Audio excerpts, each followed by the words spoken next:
اہل بیت اطہار علیہ السلام کی عظمت پر ایک بار پھر درود بھیجیں محمد و آل محمد۔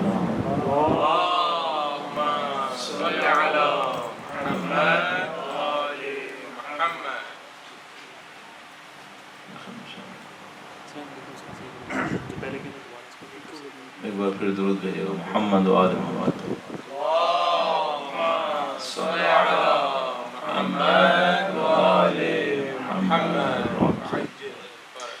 اعوذ باللہ من الشیطان الرجیم، بسم اللہ الرحمن الرحیم، الحمد للہ رب العالمین، والصلاة والسلام علی سید الانبیاء والمرسلین، حبیب الہ العالمین ابی القاسم محمد، اللہم صل علی محمد وعلى آلہ الطیبین الطاہرین سیما بقیۃ اللہ فی الارضین۔ قال اللہ تعالی فی کتابہ الکریم، بسم اللہ الرحمن الرحیم، ونريد ان نمن علی الذین استضعفوا فی الارض ونجعلہم ائمہ ونجعلہم الوارثین۔ ایک بار پھر درود بھیجے گا محمد و آل محمد پر۔ اللہم صل علی محمد و آل محمد۔ پروردگار عالم کا انتہائی لطف و کرم ہے، انتہائی شکر ہے کہ اس نے ہمیں ماہ مبارک رمضان روزوں اور دین کے نام پر بیٹھنے اور فکر کرنے کی فضیلت نصیب فرمائی ہے۔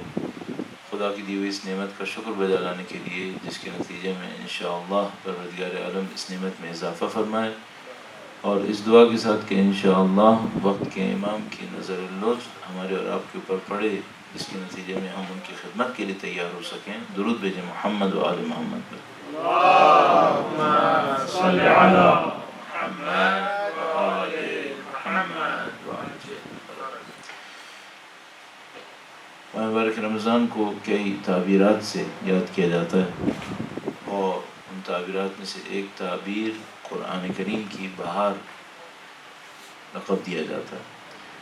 یعنی یہ مہینہ قرآن کریم کے لیے ایسے ہی ہے جیسے پودوں کے لیے بہار کا مہینہ ہوتا ہے۔ جب بہار آتی ہے خزاں کے بعد، تو پتے کسی پودے کے اندر گر چکے ہوتے ہیں اور پھل ہونے کا کوئی امکان نہیں ہوتا۔ علیکم السلام۔ جب بہار آتی ہے تو پودوں کے اوپر ایک نئی تازگی آتی ہے۔ وہی پودے ہوتے ہیں، پودے تبدیل نہیں ہوتے، ان کے تنے وہی ہوتے ہیں، ان کی جڑیں وہی ہوتی ہیں، لیکن ان کے اندر ایک نئے طریقے سے پتے نکلنا شروع ہو جاتے ہیں، ایک نئی تصویر ان کی بن جاتی ہے، اور اس کے بعد جب بہار مکمل چھا جاتی ہے تو اس کے اندر پھل نکلنا شروع ہو جاتے ہیں۔ مجھے اور آپ کو جو اس سے فائدہ ملنا چاہیے وہ فائدہ ملنے لگتا ہے۔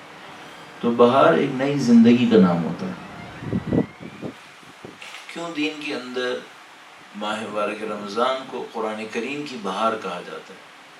کیوں بہار کہا جاتا ہے اور کیوں یہ لقب دیا گیا ہے؟ اس میں دو باتیں ہیں۔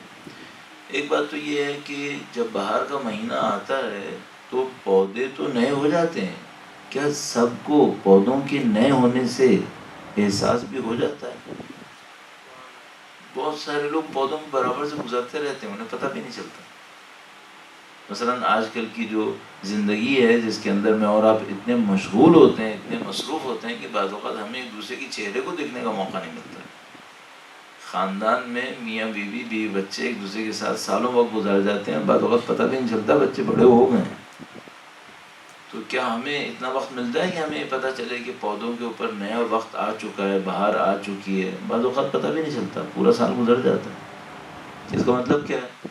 پودوں کے لیے تو بہار آتی ہے، ہم انسانوں میں سے جو چاہے گا اس پہ بہار آئے گی، ورنہ نہیں آئے گی۔ پودوں پہ بہار آئے گی، ان کے لیے جب بہار کا موسم ہوگا تو ایسا نہیں ہوگا کہ کوئی پودا یہ کہے کہ خدا میں بہار نہیں لینا چاہتا، نہیں، اس پہ بہار آ جائے گی، خواہ نہ خواہ آ جائے گی۔ ہم انسانوں کا نہیں پتا ہم پہ بہار آئے گی یا نہیں آئے گی۔ ماہ مبارک رمضان بھی ایسے ہی، قرآن کریم پر بہار آ جائے گی۔ جو قرآن کریم سے فائدہ اٹھانا چاہے وہ قرآن کریم کو ایسے ہی پائے گا جیسے نئے تازگی اس کو نصیب ہو گئی، اس سے نئے مفاہیم ملنے لگے۔ لیکن یہ کس کے لیے ہوگا؟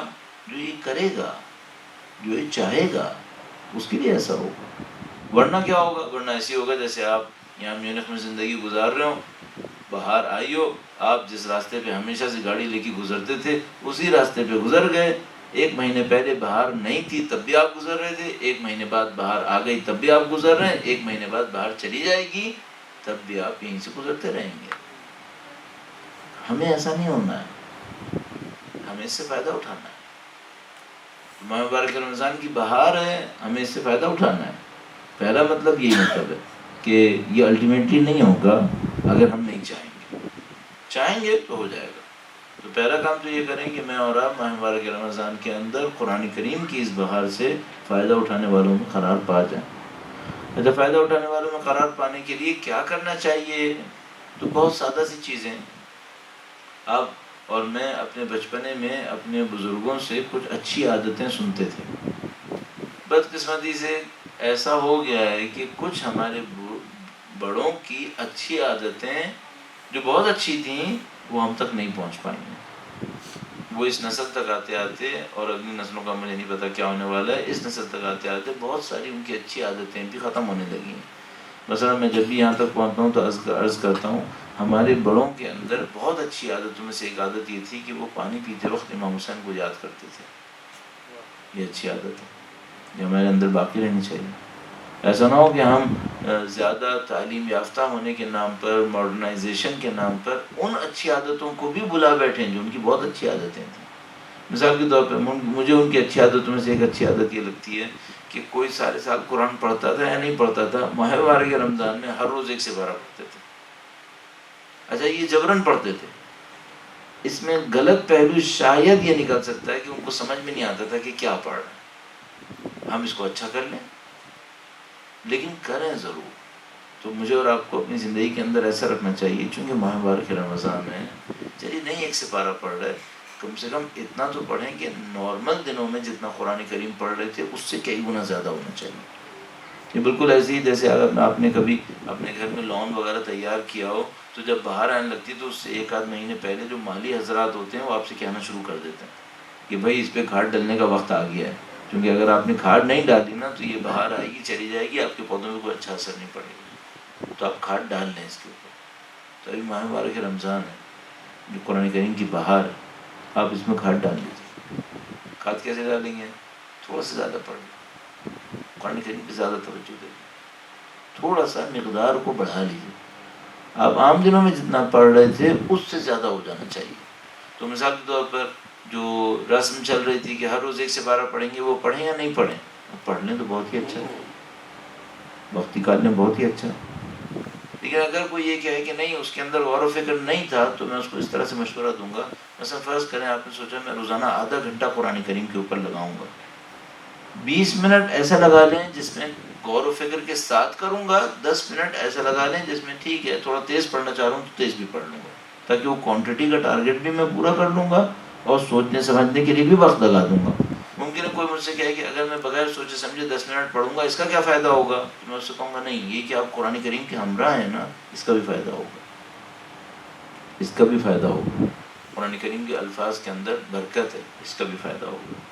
تو بہار قرآن ہونے کے ناطے ایک کام جو مجھے اور آپ کو اپنی زندگی میں کر لینا چاہیے، خدا نہ کرے نعوذ باللہ ایسا نہ ہو کہ ہم غافل رہ جائیں اور شب قدر پہنچ جائے اور پھر اس وقت ہم سوچیں گے کہ ہم نے قرآن کریم سے فائدہ نہیں اٹھایا، وہ یہ ہے کہ ہمیں قرآن کریم کے لیے اپنی زندگی سے وقت نکالنا ہے، اور خاص کر اس ماہ مبارک رمضان کے اندر جتنا زیادہ وقت نکال سکتے ہیں وقت نکالنے کی کوشش کریں۔ آپ اور میں کوشش کریں، 1 سپاری کی جو رسم چل رہی تھی یہ رسم بری رسم نہیں ہے، اور اس رسم کو ہی اگر رسمی کے نام پہ کہیں تب بھی اس کو پورا کرنا اچھا ہے، تو آپ اس کو ضرور پورا کریں۔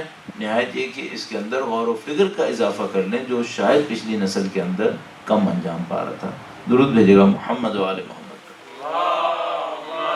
صلی علی محمد و آل محمد وعجل فرج۔ اچھا، ایک اور بات جو میں معمولاً اپنے اندر سوچتا ہوں وہ یہ کہ ہم اور آپ ایسا نہ ہو کہ ہم بول رہے ہیں اور کوئی سن رہا ہو اور تبدیلی نہ آتی ہو، اس سے ایک بہت بڑا نقصان ہونے والا ہے۔ خدا نہ کرے نعوذ باللہ اگر ایسا ہوا کہ وہ بولے جائیں اور لوگ سنے جائیں اور نہ بولنے والا کرے نہ سننے والے کریں، تو پھر کیا ہونے والا ہے؟ پھر یہ بھی ختم ہو جائے گا، یہ بھی ختم ہو جائے گا۔ ایک روایت میں بہت زیادہ تکرار کیا کرتا ہوں، اس روایت کو اپنی خدمت میں عرض کروں گا۔ مولا چھٹے امام جعفر صادق علیہ السلام سے اللہم صلی علی محمد و آل محمد وہ اصول کافی کے اندر روایت موجود ہے، اور امام فرماتے ہیں اس روایت کے 2-3 الفاظ بیان ہوئے ہوئے، اور دونوں تینوں کو آیت اللہ بہجت جو ہے وہ اپنے بیانات کے اندر ارشاد فرماتے تھے، اور ان میں سے ایک بیان یہ تھا کہ جو تم جانتے ہو اس پر عمل کرو، جو نہیں جانتے وہ خدا سکھا دے گا۔ کثرت سے استعمال ہونے والی روایات میں سے تھا ان کے نزدیک، اپنے خطوط کے اندر بھی اس کو لکھا کرتے تھے، جب کوئی سوال کرتا تھا تو اسے خط کے جواب میں بھی لکھا کرتے تھے، جو جانتے ہو اس پر عمل کرو، جو نہیں جانتے اسے خدا سکھا دے گا۔ لیکن اس روایت کا ایک اور پہلو بھی ہے، تم نے جو جانتے ہو اس پر عمل نہیں کیا تو کیا ہوگا؟ اس کا جو رزلٹ نکلے گا نعوذ باللہ یہ نکلے گا کہ جو تم جانتے ہو اور اس پر عمل نہیں کیا تو جو جانتے ہو وہ بھی دماغ سے نکل جائے گا، جو علم ہے وہ بھی ہاتھ سے نکل جائے گا، اور توفیقات کا چھننا ایک سبب توفیقات کے چھننے کا ناشکری ہوتی ہے۔ تو خدا نہ کرے نعوذ باللہ ایسا نہ ہو کہ ہم دین کے نام پر جمع ہوں اور اپنی زندگیوں میں کوئی تبدیلی نہ لائیں۔ خدا نہ کرے اگر ایسا ہوا تو پھر یہ جمع ہونا بھی ہمارے ہاتھ سے نکل جائے گا۔ تو اصل میں اگر آپ سے عرض کر رہا ہوں نا کہ آپ قرآن کریم پہ توجہ دیں، قرآن کریم کے اوپر تھوڑا سا زیادہ وقت دیں، تو مجھے ایک کام فوراً کرنا پڑے گا، وہ یہ کہ مجھے سوچنا پڑے گا کہ ایسا نہ ہو کہ میں خود ہی وقت نہ دے رہا ہوں۔ تو پھر نہ صرف یہ کہ بات کا اثر نہیں ہوگا، بلکہ نعوذ باللہ تعالیٰ ایسا نہ ہو کہ یہ ٹاپک ہی ہمارے دماغ سے نکل جائے کہ قرآن کریم بھی کوئی چیز ہے، نعوذ باللہ تعالیٰ۔ تو تمام تر ایکٹیویٹیز کے ساتھ، اور ظاہر ہے کہ آپ 20 گھنٹے کا یہاں پہ روزہ رکھ رہے ہیں، کوئی کم کام نہیں ہے، لیکن ان تمام کے ساتھ جو خدا تعالیٰ نے ہمیں موقع دیا ہے قرآن کریم کے حوالے سے، اس پر ضرور توجہ فرمائے گا۔ آپ کی محنتوں اور عبادتوں کو پروردگار عالم اور زیادہ قبولیت نصیب فرمائے گا انشاءاللہ تعالیٰ۔ اس توفیق کو حاصل کرنے کے لیے ایک بار پھر درود بھیجیں محمد و آل محمد۔ صلی علی محمد و آل محمد۔ کل گفتگو کے دوران ایک بات ہم نے عرض کی، اور وہ خدا کے ساتھ رابطے کے اوپر تھی، خدا کے ساتھ رابطے پر تھی، اور ایک بات آپ کی خدمت میں عرض کی گئی تھی، اور وہ یہ تھی کہ آپ روزانہ میں 1-2 منٹ ایسا نکال لیں جس میں آپ خدا متعال کے ساتھ گفتگو کر سکیں۔ اچھا، یہ بات میں آپ کو یاد دہانی کے طور پر اس لیے عرض کر رہا ہوں کہ ایسا نہ ہو کہ کل ہم نے کہا اور یہ پوائنٹ ہمارے ذہن سے مس ہو گیا ہو، کہ ہمیں پریکٹس میں بھی لانا ہے اس کو، آپ کو پریکٹس میں لانا ہے اس کو، آپ کو اپنی زندگی میں عمل میں لے کے آنا ہے۔ تو آپ کے میرے پاس کچھ ٹائم ایسا ہو جس میں ہم خدا سے کلام کریں۔ بہترین کلام کون سا کلام ہے جو ہم خدا سے کر سکیں؟ اہل بیت اطہار علیہ السلام کی دعائیں، ان کا کلام بہترین کلام ہے۔ اچھا، میں نے یہ عرض کیا تھا کل آپ کی خدمت میں کہ اگر کوئی یہ کہے کہ میں ان کی دعاؤں کو نہیں یاد کر پا رہا، یا مثال کے طور پر میں اپنے دل کی بات خدا سے کرنا چاہتا ہوں، یہ کرے یا نہ کرے؟ بہتر ہے کہ کرے، بہتر ہے کہ کرے۔ کیوں؟ اپنائیت زیادہ بنے گی، خدا متعال کے ساتھ نزدیک جانے کا احساس زیادہ ہوگا۔ اصلا یہ تمام مفاہیم ہم لوگوں کے نزدیک جو بہت مشہور ہیں، مجھے ڈر لگتا ہے معلوم نہیں ہے۔ مثلا خدا سے نزدیک جانا کسے کہتے ہیں؟ خدا کے نزدیک ہونا کسے کہتے ہیں؟ قربتاً الی اللہ، جس کو ہم لوگ عربی میں ترجمہ کریں گے قربتاً الی اللہ، اسے کیا ہوتا ہے یہ؟ تو میں بہت جلدی سے عرض کروں گا، کہیں اور موقع ہوتا ہے تو میں اس کو بہت تفصیل سے عرض کرتا ہوں، لیکن یہ کہ ظاہر ہے کہ ہم وقت کی محدودیت کی خاطر نہیں چاہیں گے بہت زیادہ ہر مفہوم کی تفصیل میں جائیں۔ قرب جسمانی نہیں ہو سکتا ہے، آپ کے اور میرے جسم اسی دنیا میں رہیں گے، اسی زمین کے اوپر رہیں گے، ہمارے جسم تو اوپر نہیں جائیں گے، تو ہم جسمانی طور پر خدا سے نزدیک نہیں ہوں گے۔ تو پھر آپ فوراً کہیں گے بھائی روحانی طور پر خدا سے نزدیک ہوں گے۔ روحانی طور پر خدا سے نزدیک ہونے کا مطلب کیا ہوتا ہے؟ ایک مطلب ہوتا ہے، وہ یہ ہوتا ہے کہ جو میں کہوں گا خدا وہ کر دے گا۔ ہاں، یہ ہوتا ہے کہ مثلا اگر آپ کسی کے نزدیک ہوتے ہیں تو اس کا مطلب کیا ہوتا ہے؟ آپ جب کسی کی سفارش کرتے ہیں تو وہ مان لیتا ہے، آپ بیچ میں آ گئے تو وہ مان لے گا۔ ایسے ہی مجھے یاد آ گیا، کوئی مدینے کے اندر شخص آیا، اس نے لوگوں سے پوچھا کہ مجھے اللہ کے رسول سے کوئی بات کہنی ہے، کیسے کہتے ہیں؟ لوگوں نے کہا جاؤ، نبی خدا اللہ کے نبی کریم ہے، تم جا کے ان سے ایسی ہی کوئی بات کہہ دو، وہ مان لیتے۔ کہنے کا نہیں، میں چاہتا ہوں ذرا اسپیشل طریقے سے کچھ، یعنی کوئی بندوبست کر کے جاؤں۔ لوگ کہتے ہیں ہمیں نہیں معلوم بندوبست کسے کہتے ہیں، ہم تو جو اللہ کے نبی سے کہنا ہوتا ہے ویسے ہی کہہ دیتے ہیں۔ وہ کہتے ہیں میں تھوڑا دیر دیکھتا ہوں، تو اللہ کے نبی کو دیکھتا ہے تو دیکھتا ہے کہ اللہ کے رسول تشریف لا رہے تھے اور امام حسین ان کے کندھوں پر تھے۔ جیسے ہی اس نے دیکھا کہنے لگا اب مجھے سمجھ میں آ گیا، اب مجھے سمجھ میں آ گیا مجھے کیا کرنا۔ ایک موقع کے اوپر انتظار کرتا رہا، امام حسین گلی میں تنہا کھڑے ہوئے تھے، نزدیک آیا اور کہنے لگا فرزند رسول، اگر آپ کو میں آپ کے نانا کے پاس لے جاؤں آپ میری سفارش کر دیں گے؟ ہم کر دوں گا، سفارش کر دوں۔ کہ اگر آپ اجازت دیں میں آپ کو گود میں اٹھا دوں؟ کہا ٹھیک۔ امام حسین کو گود میں لیا، اللہ کے رسول کے پاس آیا، کہنے لگا اے اللہ کے رسول، آپ کو آپ کے نواسے کا واسطہ میرا ایک کام ہے آپ سے۔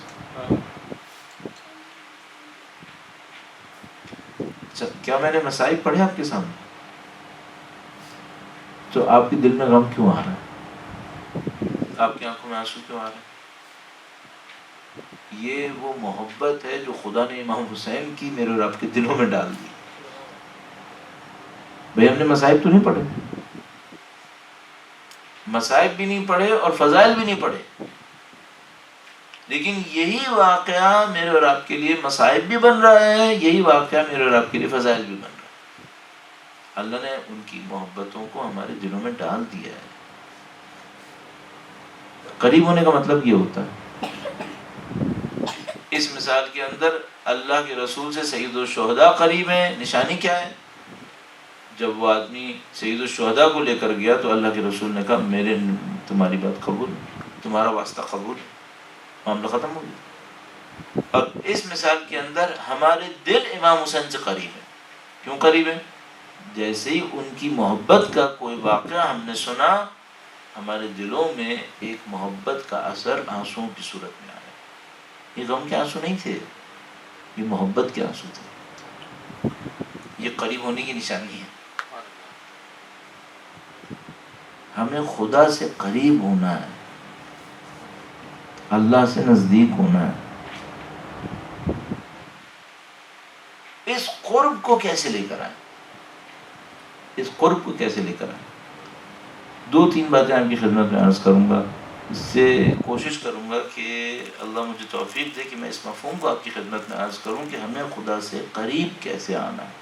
درود بھیجے گا محمد و آل محمد۔ اللہم صل علی محمد و آل محمد۔ میں معمولاً کوشش یہ کر رہا ہوتا ہوں کہ بہت زیادہ شخصی تجربے سے جو ہمارے اور اپنے آپ کے اور ہمارے دلوں پہ گزرتی رہتی ہے اس سے فائدہ اٹھاؤں، تاکہ ہم ایسا نہ ہو کہ ہم کوئی علمی ایسی باتیں کر رہے ہوں جن کا تعلق گراؤنڈ ریئلٹیز سے نہ ہو، نہیں، ہم تھوڑا سا واقعے سے نزدیک رہیں۔ تو میں آپ کی خدمت میں عرض کروں گا کہ اپنے دل سے پوچھیے گا، ہم خدا کو حاضر سمجھتے ہیں یا خدا کو غائب سمجھتے ہیں؟ مثلا جب میں آپ کی خدمت میں خدا کے بارے میں سب کچھ کہہ رہا ہوں تو ایسا نہیں لگ رہا کہ ہم کسی تھرڈ پرسن کے بارے میں بات کر رہے ہیں، یعنی یوں لگ رہا ہے جیسے میں تو حاضر ہوں، آپ بھی حاضر ہیں، اور جس کے بارے میں ہم بات کر رہے ہیں وہ غائب ہے۔ صحیح پوچھو تو وہی تو حاضر ہے، ہم سب تو کچھ ہیں ہی نہیں۔ یہ ہمارے دماغ میں نہیں آ پا رہا، ہم لوگ خدا کے حضور کو نہیں سمجھ پا رہے۔ تو پہلی محنت اس بات کے اوپر کر لیں میں اور آپ اپنے دل کے اندر خدا حاضر ہے، خدا حاضر ہے۔ اور اس بات کو خدا متعال نے قرآن کریم میں نہیں معلوم کتنے طریقوں سے بیان کیا۔ مثلا وہ جو مشہور معروف آیہ کریمہ میرے اور آپ کے پاس ہے، نحن اقرب الیہ من حبل الورید، ہم ان کی شہ رگ سے، اس کی شہ رگ سے زیادہ اس سے نزدیک ہے۔ اور حقیقت میں آپ کو بتاؤں خدا شہ رگ سے زیادہ نزدیک ہے، بلکہ شہ رگ میں اور ہم میں شاید کوئی فرق ہو، ہم میں اور خدا میں کوئی فرق نہیں ہے۔ ہمیں اس بات کو احساس کرنا ہے، خدا متعال کے حضور کو اپنے اندر احساس کرنا ہے۔ اچھا 2-3 باتوں کو احساس کر لیں تو ہمارا خدا متعال کے ساتھ تعلق بہت اچھا ہونے لگتا ہے۔ اور یہ ماہ مبارک رمضان بڑا اچھا وقت ہے کہ آپ مثال کے طور پر افطار کے موقع پر، افطار کا موقع تو بڑا خطرناک ہوتا ہے سوچنے سمجھنے کے لیے، سحری کے موقع کے اوپر، سحری کے بعد مثال کے طور پر جب یہ چیپٹر کلوز ہو گیا کہ بھائی اب کھانے سے کوئی تعلق نہیں ہے، تو پھر انسان کا دماغ تھوڑا سا خدا کی طرف جاتا ہے۔ میں آپ کی خدمت میں عرض کرتا چلوں، پتہ نہیں کس طرح سے میں اور آپ یہ موقع نکالیں گے، خالی پیٹ خدا کی طرف توجہ دینا بہت آسان ہے. خالی پیٹ خدا کی طرف توجہ دینا بہت آسان ہے. ہمارے پاس ایک بہت نفیس روایت موجود ہے شب قدر کے حوالے سے. بی بی سیدہ سلام اللہ علیہا سے درود بھیجے گا محمد وعلیہ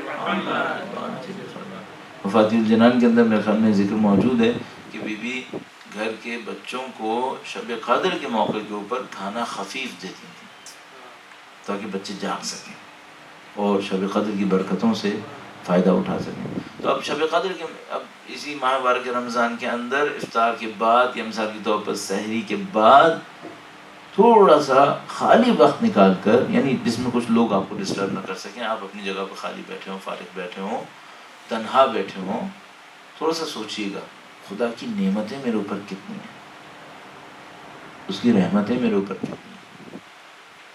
اور میں نے ایک جملہ عرض کیا تھا پہلے وقت امام کے حوالے سے, اس کی محبتیں میرے اوپر کتنی ہیں. ہم خدا اور اس کے نظام کو حاکم سمجھ رہے ہیں, محب نہیں سمجھتے, چاہنے والا نہیں سمجھتے. اگر اس بات کے اوپر غور کرنا شروع کریں, ٹھیک ہے حاکم تو ہے, چاہنے والا ہے یا نہیں, محبت کرنے والا ہے یا نہیں ہے. میری زندگی میں کون کون سے ایسے مقامات تھے جو اگر ذرا سا کچھ اور ہوتا تو میں کچھ اور ہوتا, خدا نے بچا لیا. ان محبتوں کو درک کر.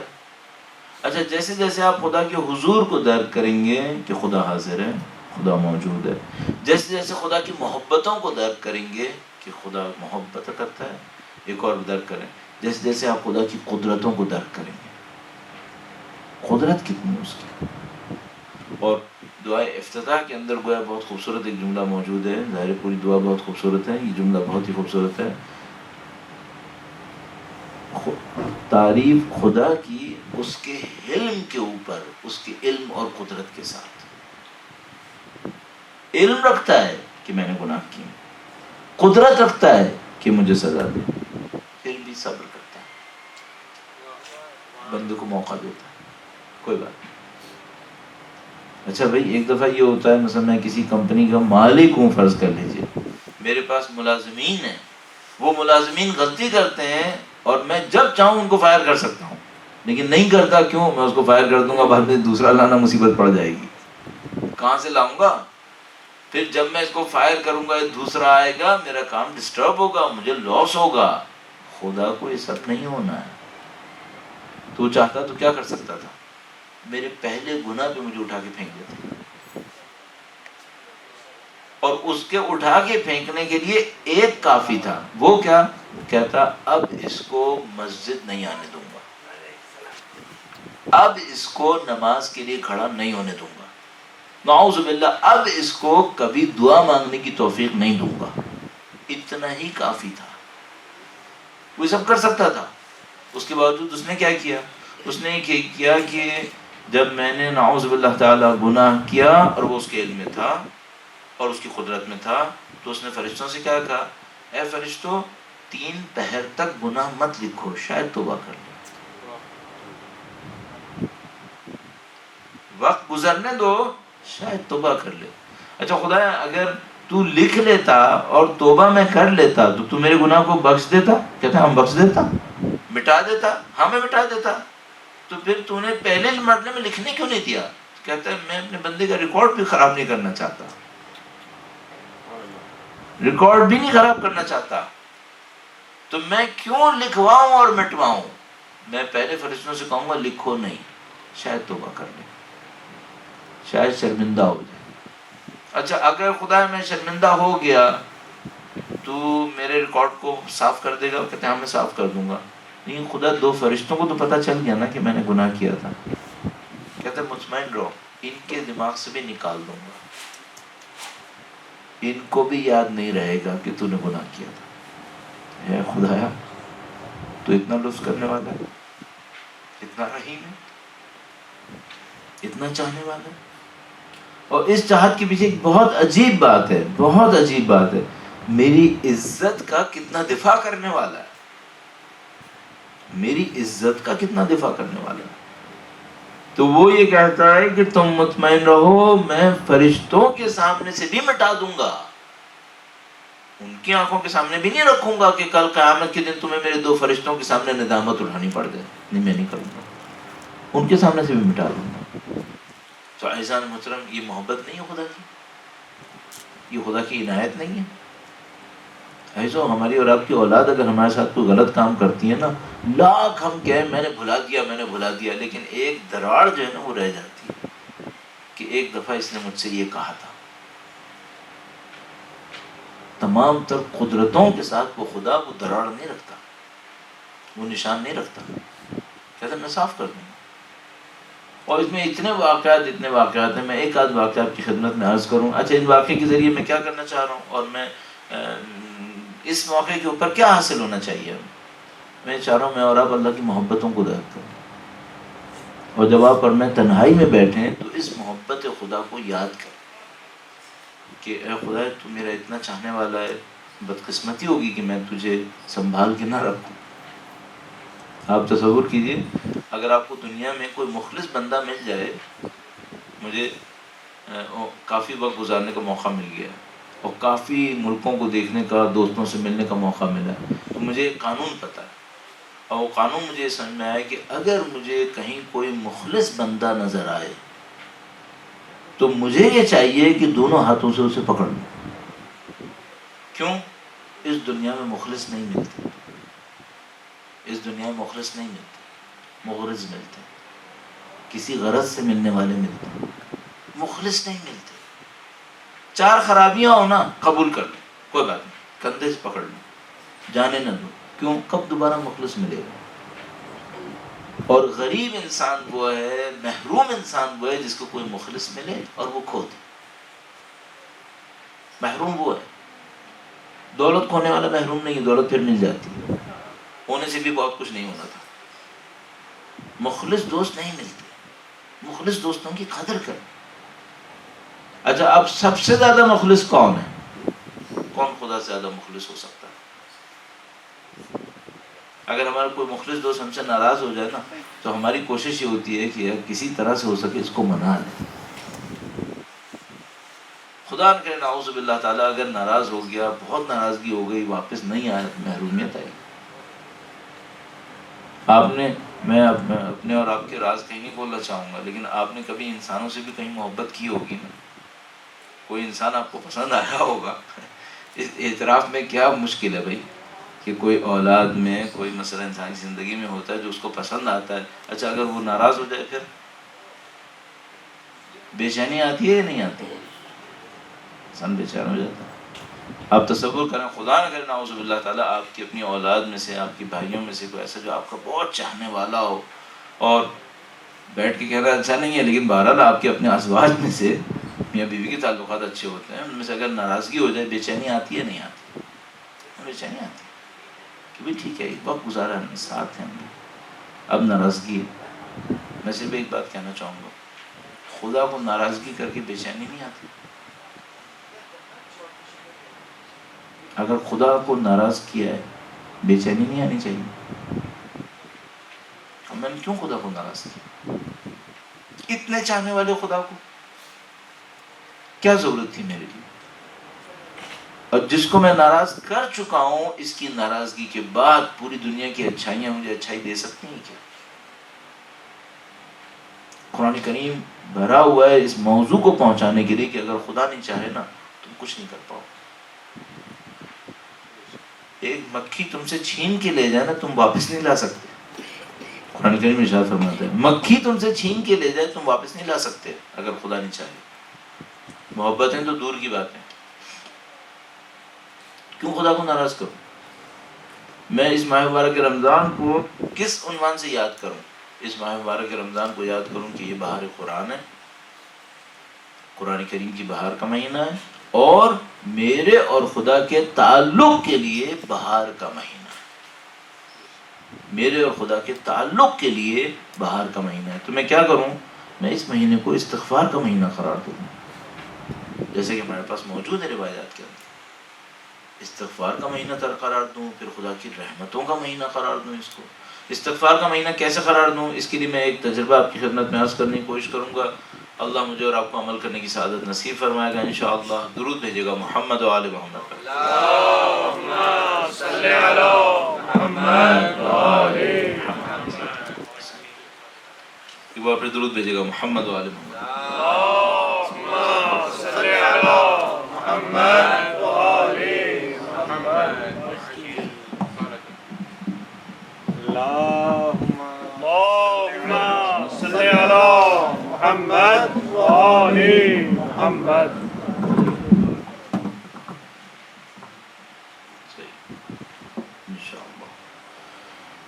ایک بار پھر درود بھیجیے گا محمد و آل محمد پر. اللهم صل على محمد وآل محمد. اس مہینے کو استغفار کا مہینہ قرار کیسے دیا جا سکتا ہے؟ کبھی کبھی دل چاہتا ہے کچھ تجربوں کو شیئر کروں آپ کے ساتھ. ایک تجربہ شیئر کرنا ہوں. ایک دفعہ ایک عارف ہے، میں ان کے پاس گیا، حیات ہیں ابھی. ان کے پاس میں گیا اور میں نے ان سے کہا کہ یہ جو آپ لوگوں کو سکھاتے ہیں میں سیکھنا چاہتا ہوں اس میں سے. تو انہوں نے کہا کہ پھر میں نے ان کو ایک مشکل بتائی کہ میرے ساتھ یہ مشکل پیش آ رہی. انہوں نے کہا کہ ٹھیک ہے، اس کے لیے تم ایک طریقہ کرو، استغفار کرو. میں نے کہا کہ استغفار کیسے کروں؟ تو انہوں نے استغفار کا یہ طریقہ کار بتایا، آپ اس کو آزمانے کی کوشش کیجیے. تو انہوں نے کہا کہ دیکھو، ہم لوگ جب سے بالغ ہوئے ہیں، خدا تعالیٰ نے ہمارے اوپر ذمہ داریاں ڈالی ہیں، نہیں معلوم ہم نے کتنے گناہ کیے. ان میں سے کچھ گناہ ہمیں یاد ہیں، ان گناہوں پہ ہم توبہ کر لیتے ہیں. بہت سارے گناہ ہیں جنہیں ہم بھول جاتے ہیں، جن پہ ہم نے توبہ نہیں کی. یہ جو گناہ ہم نے توبہ نہیں کی ہوتی، یہ ہماری روح کے اندر اسٹور ہوتے رہتے ہیں، اسٹور ہوتے رہتے ہیں. اچھا، ان گناہوں کی وجہ سے ہماری روح کے اوپر بڑے برے اثرات مرتب ہو رہے ہوتے ہیں، جن کا ہمیں بعض اوقات پتہ ہی نہیں چلتا. آپ نے اور میں نے بہت دفعہ تجربہ کیا ہوگا، بڑے اچھے دن گزر رہے ہوتے ہیں، پھر اچانک پتہ نہیں کیا ہوتا ہے، سب کچھ غائب ہو جاتا ہے. بڑے اچھے دن گزر رہے ہوں گے، آپ کا نماز شب لمبی لمبی پڑھنے کا دل چاہ رہا ہوگا، پھر اچانک کوئی وقت آئے گا اصل فجر کی نماز پڑھنے کا دل نہیں چاہے گا. کیا ہوتا ہے کہ وہ اندر کچھ گناہ پڑے ہوئے ہوتے ہیں، گویا وہ اسٹوریج میں پڑے ہوئے ہوتے ہیں. جب ہم اوپر کے گناہوں کو صاف کرتے ہوئے، پاک کرتے ہوئے آگے جانے لگتے ہیں، تو وہ جو اندر کے گناہ تھے اچانک پاپ اپ ہو کے اوپر آتے ہیں، پاؤں پکڑ لیتے ہیں. اب ہمیں سمجھ میں نہیں آ رہا ہوتا یہ مصیبت آئی کیا ہے. اب ہمیں کیا کرنا ہوگا؟ ہمیں یہ کرنا ہوگا کہ ان پچھلے گناہوں کو بھی صاف کروانا ہوگا، انہیں بھی صاف کروانا ہوگا.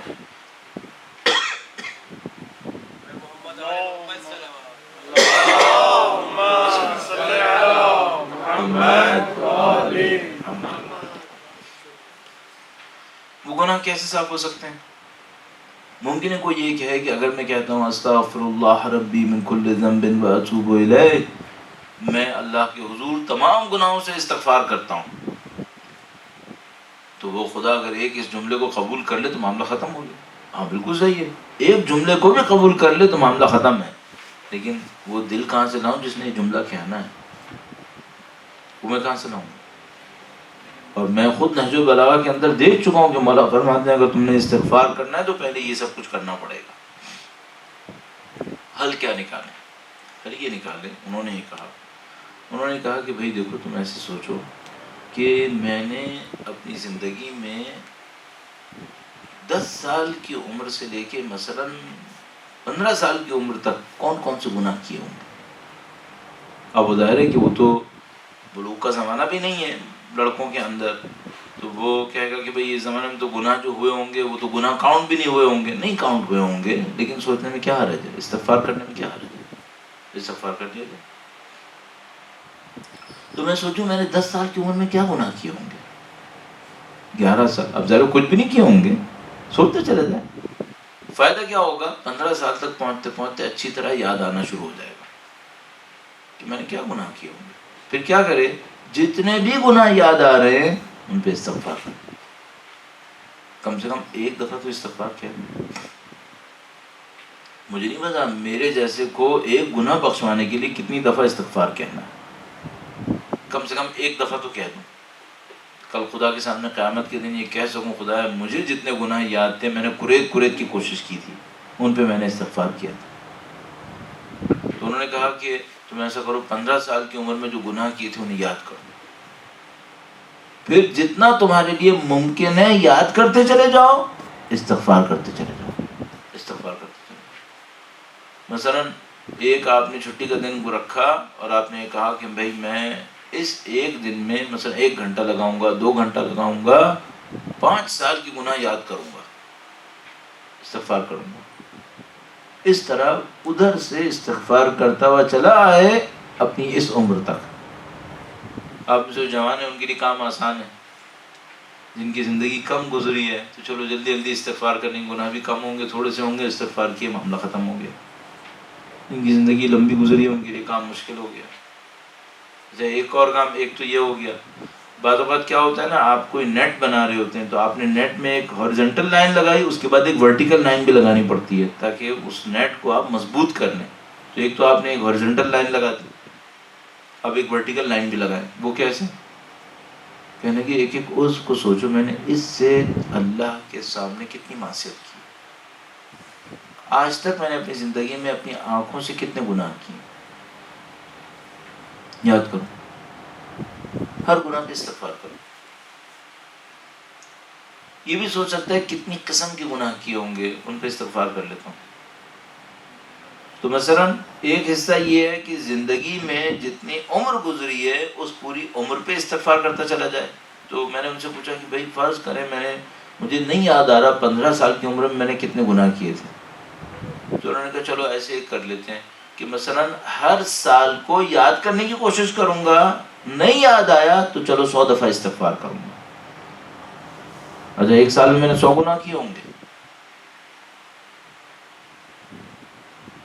میرا اپنے خیال ہے اگر گناہ جمع کرنے پہ خدا آ گیا تو 1 سال کے 100 تو کیا حساب کروں، ہفتے کا بھی نہیں پتا، ہفتے کا بھی نہیں پتا، ہفتے بھی بڑی بات ہوتی ہے، دن کا بھی نہیں پتا اگر وہ گناہوں کو حساب کرنے پہ آ گیا۔ تو میں کیا کروں، مثلا میں سوچوں چلو بھائی میں ہر سال کے اوپر 100 استغفار رکھ لوں گا، 100 استغفار کرتا ہوا چلا گیا۔ اس طرح اپنی زندگی کو کم سے کم ظاہری طور پر استغفار کی حد سے گزار دیں۔ دوسرے مرحلے میں کیا کیا، اعضاء کے لیے استغفار کریں۔ مثلا اس نے کہا کہ بھائی ٹھیک ہے میں نے اپنی آنکھوں سے کتنے گناہ کیے ہوں گے، اللہ جانتا ہے کتنے گناہ کیے ہوں گے۔ جتنے گناہوں کو یاد کر سکتا ہوں یاد کروں گا، استغفر اللہ کہوں گا۔ جتنے کو نہیں کر سکتا مثلا ہر عضو کے لیے 1000 دفعہ استغفار کروں گا۔ آنکھوں سے میں نے 1000 گناہ کیے ہوں گے، زیادہ کیے ہوں گے، اللہ جانتا ہے، اللہ جانتا ہے، لیکن 1000 دفعہ کہہ کے جان چھوڑا۔ اور اس کو ہم کہتے ہیں استغفار کا عمل۔ یہ وہ نہیں ہے جو مولانا نہج البلاغہ میں لکھا ہے، بہت سخت ہے۔ یہ تو ایک ظاہری طور پر استغفار کے عمل سے گزرنا ہے۔ کم سے کم فائدہ کیا ہوگا، خدا سے کہیں گے خدا استغفار کی کوشش کی۔ اچھا یہ جو آپ استغفار کریں اس کے ساتھ ایک اور بات شاید میں نے آپ کی خدمت میں عرض کیا، اور نماز غفیلہ کے لیے نماز غفیلہ پڑھیں، پتہ نہیں پہلے کہا ہوگا یا اس دفعہ کہا نہیں کرا۔ ایک اور بات عرض کروں گا، اچھی عادتیں بنانا بہت بڑا سرمایہ ہوتی ہے۔ میں کل انشاءاللہ اگر اللہ نے چاہا، لیکن السلام علیکم، اچھی عادتوں کے اوپر عرض کروں گا۔ اچھی عادتوں میں سے ایک اچھی عادت کیا ہے، روزانہ کے استغفار کرنا، روزانہ استغفار کرنا۔ آپ اپنی زندگی کے اندر ہر روز کے لیے کوئی ایک ٹائم نکال لیجئے، آپ نے ایک دن گزارا، دوسرا دن شروع ہوا، پچھلے دن کے لیے 70 دفعہ استغفار کرنا، 70 دفعہ استغفار کرنے۔ اس میں کیا فائدہ ہے، اس میں فائدہ یہ ہے کہ پیچھے کا جو کیری آن ملبہ ہوتا ہے وہ کم سے کم اگلے دن شروع ہونے سے پہلے ختم ہو جائے گا، یہ معاملہ ختم ہو گیا۔ البتہ ختم ہو جائے، اللہ کرے کہ ختم ہو جائے، لیکن یہ کم سے کم میں نے استغفار کر لی۔ اچھا قرآن کریم میں نہیں معلوم کتنی آیتیں استغفار کے اثرات کو بیان کرنے کے لیے۔ استغفار کے اثرات کیا ہیں، تو عزیزان محترم اگر آپ مجھ سے بھائی ہونے کے ناطے، دوست ہونے کے ناطے، طالب علم ہونے کے ناطے مشورہ چاہیں کہ میں زندگی میں کیا کروں جس سے میری زندگی بہتر ہوتی چلی جائے، جو میری زندگی میں ایسٹ بن جائے گا، سرمایہ بن جائے گا، اور اس سرمایہ کی بلبوتے پر معنویت حاصل کی جا سکتی ہے، دنیا کی کامیابیاں حاصل کی جا سکتی ہیں، تو میں آپ کی خدمت میں ایک تو نماز غفیلہ عرض کروں گا، اور ایک عرض کروں گا کہ آپ روزانہ 70 دفعہ استغفار کر لیں۔ یہ آپ کی زندگی کا ایسا ایسٹ بن سکتا ہے جس سے آپ کی زندگی کے اندر اخروی اور دنیاوی کامیابیوں کے لیے راستے کھل سکتے ہیں۔ اچھا جو روزانہ استغفار کریں اس میں کیا کریں، اس میں کیا سوچ کے کریں؟ کچھ تو پچھلے دن کی غلطیوں کو سوچ لیں کہ پچھلے دن میں نے کیا غلط کر لیا، تو اس پہ استغفار کر لیں، اور کچھ خدا سے پناہ حاصل کرنے کے لیے استغفار کر لیں کہ خدا مجھے تیری پناہ چاہیے، میں غلطیاں کرتا رہتا ہوں۔ تو اس طرح سے میں اور آپ اپنی زندگی کے اندر کچھ بہتریوں کے راستوں کو کھول سکیں گے۔ ماہ مبارک رمضان کے حوالے سے چند باتیں آج کے دن عرض ہوئی ہیں، وہ میں نے آپ کی خدمت میں عرض کی، تھوڑا سا خلاصے میں عرض کر دیتا ہوں، اور آخر میں ایک پوائنٹ کا اضافہ کر کے آج کی اس نشست کو اختتام پہ لے کے جاتے ہیں۔ آپ سے عرض ہوا کہ یہ بہار قرآن ہے، قرآن کریم کے اوپر نسبتاً زیادہ وقت دے دیں گے۔ دعا کے لیے عرض کیا آپ کی خدمت میں، کل بھی عرض کیا تھا کہ 1-2 منٹ خدا تعالیٰ سے گفتگو کے لیے نکالیے، آج اس کے اوپر استغفار کا اضافہ کیا ہے کہ روزانہ 70 دفعہ اگر آپ استغفار کر لیتے ہیں تو آپ کی زندگی کے اندر ایک مثبت تبدیلی آتی ہے۔ عزیزان محترم، یہ بھی میں آپ کی خدمت میں عرض کرتا چلوں، میری اور آپ کی زندگی میں کچھ چیزیں ہمیں ایسی چاہیے جو ہماری کامیابی کو ضمانت دے سکیں، ایشور کر سکیں، گارنٹی کر سکیں۔ یہ ان چیزوں میں سے بن سکتی ہے اگر آپ اپنی زندگی کو اختیار کریں۔ خدا تعالیٰ کی محبت کا تذکرہ ہوا، ایک واقعہ اور آپ کی خدمت میں عرض کروں گا، توبہ اور استغفار اور خدا تعالیٰ کی محبت کے حوالے سے درود بھیجے گا محمد و آل محمد پر۔ صلی علی محمد و آل محمد۔ خدا تعالیٰ کی محبت کی داستان بڑی عجیب ہے۔ اگر آپ نہج و بلاغہ میں کہہ گیا دعائے کمیل دیکھیں تو دعائے کمیل کے اندر جو فلو ہے امیر المومنین کا خدا سے محبت کے اظہار کا، وہ بہتے بہتے ایک جگہ کے اوپر ایسا دکھانے لگتا ہے کہ دنیا میں سارے ہی لوگ بخش دیے جائیں گے، کوئی جہنم میں نہیں جائے گا۔ خدا تعالیٰ کی محبتیں اس جگہ تک لے جاتی ہیں، اثرات رکھتی ہیں خدا تعالیٰ کی محبتیں۔ مثلا ایک واقعہ عرض کرتا ہوں، حضرت موسیٰ علیہ السلام اپنی قوم کو لے کر باہر گئے نماز استسقاء کے لیے۔ ابھی کراچی میں جب شدید گرمی پڑ رہی تھی تو لوگ نماز استسقاء کے بارے میں سوچ رہے تھے کہ بھائی استسقاء کی نمازیں پڑھ لیتے ہیں تو اس میں صحرا میں جانا ہوتا ہے، اس کے اپنے آداب ہوتے ہیں۔ حضرت موسیٰ علیہ السلام اپنی قوم کو لے کر باہر گئے اور قوم نے کہا کہ استسقاء کی نماز پڑھیں گے، اور ہم تو کیا پڑھیں گے، نبی پڑھے گا تو معاملہ ختم ہو جائے گا، دعا وہ کرے گا بارش آئی جائے گی۔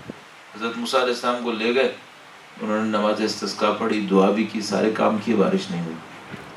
تو لوگوں نے وہیں حضرت موسیٰ علیہ السلام سے کہا کہ اے اللہ کے نبی، ہم تو گناہگار لوگ ہیں، ہم نے تو دعا کرنی بھی نہیں تھی، ہم تو آپ کو لے کے آئے تھے کہ آپ دعا کر دیں گے، یہ بارش کیوں نہیں ہوئی؟ اب تو آپ نے بھی دعا کر دی۔ حضرت موسیٰ علیہ السلام نے اللہ سے کہا کہ اے اللہ کیا معاملہ ہے، تیرے بندے آئے، دعا بھی ہو گئی، بارش برسا دے۔ تو خدا تعالیٰ نے کہا کہ میں برسانے کو تیار ہوں، لیکن یہ جو لوگ دعا کرنے آئے نا، ان میں ایک اتنا گناہگار آدمی بیٹھا ہے، جب تک وہ یہاں سے نہیں جائے گا میں بارش نہیں کروں گا۔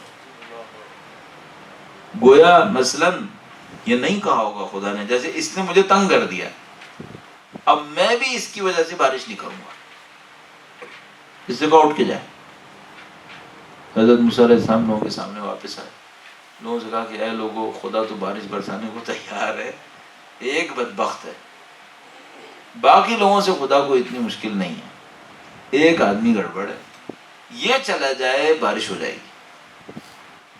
اب لوگوں نے ایک دوسرے سے کہا کہ دیکھو بھیا ہم پہ رحم کرو، ہم لوگ بارش کے بنا بہت مصیبت میں آ گئے ہیں، جو بھی وہ انسان ہے اب تک جتنی غلطیاں کی تھیں آج ایک صحیح کام کرتے اٹھ کے چلا جائے تاکہ کم سے کم بارش برستے ہیں، کیوں ہماری زندگی کو عذاب کیا ہوا۔ تو وہ جو آدمی گناہگار تھا اس کو سمجھ میں آ گیا کہ میں ہوں، اس کو سمجھ میں آ گیا، تو اس نے کیا کیا، اس نے وہیں بیٹھے بیٹھے اپنا سر جھکایا اور خدا سے کہا کہ خدایا تو ستار العیوب تھا، میں نے اتنے گناہ کیے، یہ کہ یہ لوگ مجھے نہیں پہچان پا رہے اس کا مطلب ہے تو ستار العیوب ہے، یہ نہیں پہچان پا رہے نا کہ میں ہوں، میں غلط آدمی ہوں، اس کا مطلب ہے آج تک تو نے میرے عیوب ان کے سامنے ظاہر نہیں کی۔ اس نے پھر ایک اور بات کی، کہا خدایا تو جو آج تک میرے گناہوں پہ پردہ ڈالنے والا تھا آج کیوں مجھے بے عزت کرنا چاہتا؟ میں نے تجھے اتنا ناراض کر دیا نا کہ تو جو ستار العیوب تھا آج مجھے بے عزت کرنے پہ آ گیا ہے، تو خدا میں تیرا بندہ ہوں، ایک دفعہ اور موقع دے۔ ایک دفعہ اور موقع دے دے، میں توبہ کروں گا، آئندہ گناہ نہیں کروں گا، آج میری عزت رکھ لے، آج میری عزت رکھ لے، ایک موقع اور دے دے، ان کو بارش برسا دے اور مجھے اٹھنے پہ اصرار نہ کر۔ حضرت موسیٰ علیہ السلام لوگوں کے سامنے اعلان کر رہے تھے کہ اے لوگوں، جو بھی ہے وہ چلا جائے تاکہ بارش ہو جائے، خدا نہیں برسائے گا۔ ابھی وہ اعلان کر رہے تھے، دیکھا ایک دم سے بادل آئے اور بارش ہو گئی۔ تو لوگوں نے کہا کہ اے موسیٰ، جو آپ کہہ رہے تھے کہ کوئی اٹھ کے جائے تو بارش ہوگی، کوئی اٹھ کے نہیں گیا اور بارش بھی ہو گئی۔ حضرت موسیٰ نے خدا نے متعال سے کہا، خدایا تو نے تو خود کہا تھا کہ اٹھ کے نہیں گیا تو بارش نہیں ہوگی، یہ تو بارش پھر ہو گئی۔ خدا متعال نے کہا کہ ان لوگوں سے کہو کہ ان کے کہنے سے بارش نہیں ہوئی ہے، اس گناہگار نے دعا کی تھی، اس کے لیے بارش کی ہے۔ حضرت موسیٰ نے کہا، خدا گناہگار کے کہنے پہ تو نے بارش کر دی، جو بے گناہ تھے ان کے کہنے پہ بارش نہیں کی تھی۔ کہا وہ جو گناہگار ہے نا، اس نے اب توبہ کر لی ہے، اب توبہ کر لی ہے، اب ان تمام بندوں میں ہم سے سب سے نزدیک وہی گناہگار ہے، اس نے توبہ کی، اب ہم سے نزدیک ہے۔ حضرت موسیٰ علیہ السلام بہت خوش ہوئے کہ اللہ کا ایک بندہ جو اس سے دور تھا اس سے نزدیک آ گیا۔ تو خدا سے کہا کہ خدایا تیرے اتنا نزدیک آ گیا ہے، اب مجھے بتاؤ بندہ کون ہے تاکہ میں اس سے مل لوں۔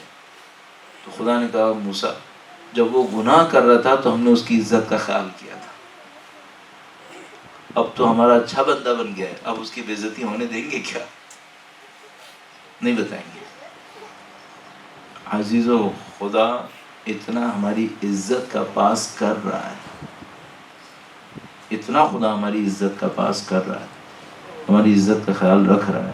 ہمیں صرف ایک کام کرنا ہے، اس کی دی ہوئی اس عزت کا خیال کرنا ہے، اس کے حضور گناہ نہیں کرنا ہے، خدا نہ کرے نعوذ باللہ تعالی اگر کوئی گناہ ہو گیا استغفار کرنا، تاکہ انشاءاللہ پروردگار اپنی رحمت واسعہ کے صدقے میں ہمارے گناہوں کو بخش دے گا اور ہمیں اپنا قرب نصیب فرمائے گا انشاءاللہ۔ یہ ماہ مبارک رمضان اسی کے لیے خدا سے دعا کرتے ہیں، پاک پروردگار تجھے نبی اور ان کی اولاد طاہرہ کا واسطہ اس قلیل سی بندگی کو اپنی بارگاہ میں قبول فرما۔ اے خدایا تیری رحمت واسعہ ہے، تیری رحمت تابعداروں، اطاعت گزاروں، مجرموں، گناہگاروں سب کے لیے ہے خدایا۔ تجھے واسطہ محمد و آل محمد کا ہم سب کو اپنی رحمت واسعہ میں شامل فرما۔ اے خدا اپنی رحمت واسعہ کے صدقے میں ہمارے مرحومین کے تمام گناہان صغیرہ و کبیرہ کی مغفرت فرما۔ خدایا ہم اپنے انجام سے آگاہ نہیں ہیں، اس دنیا میں ہمارے اختتامی ایام کو بہترین ایام قرار فرما۔ ربنا لا تزغ قلوبنا بعد اذ ہدیتنا، خدایا ہدایت کے بعد ہمارے دلوں کو گمراہی سے محفوظ فرما۔ پاک پروردگار ہمارے اعمال کوتاہ ہیں، ہم اپنی نسلوں کے منتظر ہیں، ان کے اعمال ہمارے لیے صدقہ جاریہ بننے والے ہیں۔ خدایا تجھے واسطہ محمد و آل محمد کا نسلاً بعد نسل ہماری نسلوں کو پاکیزگی و طہارت نصیب فرما، علم و تقوی نصیب فرما، بندگی اور اطاعت نصیب فرما۔ اے خدایا یہ مختصر کوششیں تیری بارگاہ کے اندر انتہائی حقیر ہیں اور ہمارے گناہ بہت زیادہ ہیں۔ یا من یقبل الیسیر ویعفو عن الکثیر، اے خدایا اس قلیل کو اپنی بارگاہ میں قبول فرما، ان کثیر گناہوں کی مغفرت فرما۔ خدایا سید و سردار مولا اور آقا امام آخر الزماں کی ظہور میں تعجیل فرما، ہمیں ہماری اولادوں کو ان کی جانثاروں میں قرار فرما، ہماری زندگیوں کا اختتام ان کی نصرت کی راہ میں شہادت قرار فرما۔ ربنا تقبل منا انك انت السميع العليم وتب علينا انك انت التواب الرحيم۔ درود بن محمد و آل محمد۔